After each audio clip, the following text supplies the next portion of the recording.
Hi, Karim here, part number 4 of the first time homebuyer series going over closing smoothly. Lower my screen here right away. Oop, and show what I'm talking about. So, closing smoothly entails a few people here. So, the first person helping you will be the lawyer. They will complete the title search, in the ownership transfer.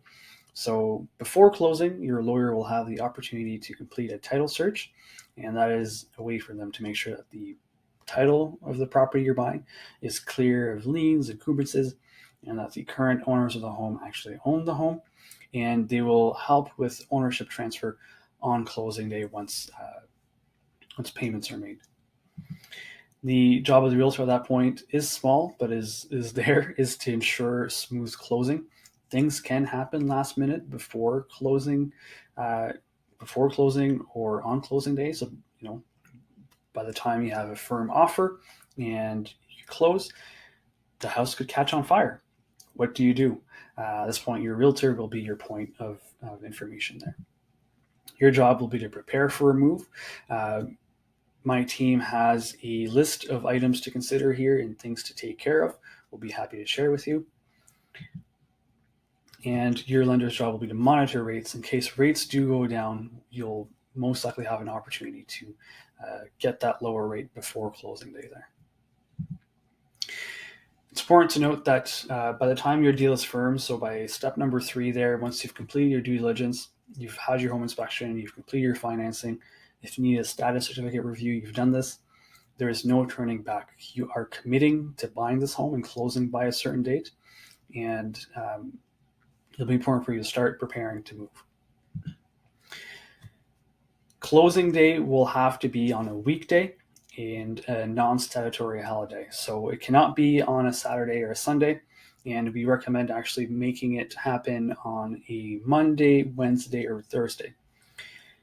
In the event where closing funds are delayed from your lender or from yourself even to the seller's bank or the seller themselves, closing could be delayed. So closing could not happen on the day where it was set. It could be delayed by a day. So if you're closing on a Friday, a delay of one business day might mean that you will have to wait until the next Monday to get the keys, which could completely ruin your plans and cost you a bit of money. So we want to limit the damage here. And if, for closing, we're ideally closing on the middle of the week so that a small delay won't hurt you too much. Likewise, closing on a Monday is a bit harder. Preparing things for a move or preparing things for closing is harder to do on a weekend. So you ideally would want at least one business day before your closing day to get things in order. It's important to note that if you have a realtor, again, working in your best interest, you will most likely be allowed a final walkthrough. It's not included by law in Ontario, so you'd have to negotiate it in your offer. But a good realtor will actually try to negotiate 2 final walkthroughs for you. So the first one would be used for you to measure the home for furniture, maybe have a second look at it before your closing day to make sure to remember what it looked like, plan your future house. And the last walkthrough I would recommend keeping for the week before closing, ideally the day before closing, to make sure the home is in the same state in which you bought it. If you say went on closing day or the day before closing day on your walkthrough and discovered the home was, missing its roof or something, it would give you opportunity then to talk to your lawyer and fix that problem before you pay for the house, and it could save you a lot of headache. Closing costs, as I said earlier, budget for about 2% of the purchase price for closing costs. This will, we have a list available for you here, but really you're looking at land transfer tax, moving costs, lawyer fees, appraisal fees, home inspection fees. And that's pretty much it, actually. But I think that's the entirety of the list there. But we have a full list of it if that's helpful, of course. And between having your property go firm, so agreeing for sure to buy a house, and closing day, problems can come up.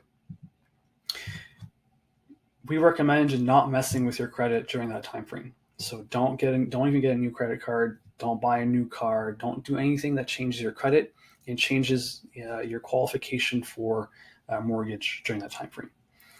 book movers early, and we have a wonderful moving broker we use. So this person here connects you to a moving company, and it helps you explore your options, explore what's possible, in terms of help you can get in your move.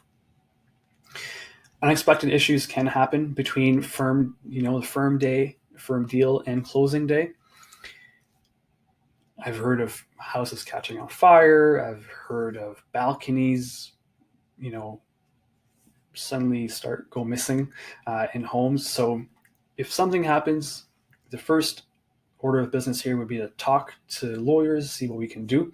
And what's possible here is a holdback of funds. So if something horrible happened to the house before closing, you would probably have the opportunity to talk to your lawyer and get them to hold back funds for you to repair the problem. And if the issue is very, very big and significant enough, you might have to let go of the property and not close on the property at all. So of course, multiple different problems could happen here. With the experience of my team and my brokerage, we have combined thousands of years of experience. We've seen all kinds of problems happen. We've seen every possible problem happen, really. So we will be able to deal with it no matter what it is. That's closing day. After closing, a realtor's job will be to be your first point of call.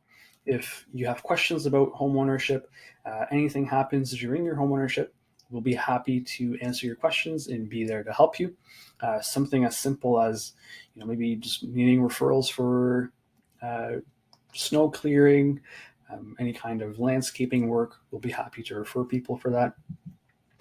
Your job is to celebrate at this point. It's the big day. It's super exciting for you, especially as a first-time home buyer, as your first home. We'll be there to celebrate with you, of course. But something I should mention is that it's important for you as a first-time home buyer, especially, to remember to build equity in your home. Take care of it. If things get super old, replace them before they damage your home. So a roof gets old, replace it. A furnace gets old, replace it. And every 20 years or so, it's a good idea to start considering renovating some parts of the home as they become dated. And your lender's job here is to be available for advice and renewal. Say you're currently on a variable rate. If we know rates are, say, at 2% and they're expected to go up, it might be a good idea to call your lender and ask them to go on a fixed rate if possible. This could save you a lot of money and trouble in the future. That's all I had for you for the first time home buyer course. If you have any questions, comments, or feedback, I'm here for them. And likewise, if you'd like me to present this to you and have an opportunity to ask your questions, I'm happy to do so either virtually or in person in Ottawa. Have a great time and best of luck in your search for a home. Bye-bye.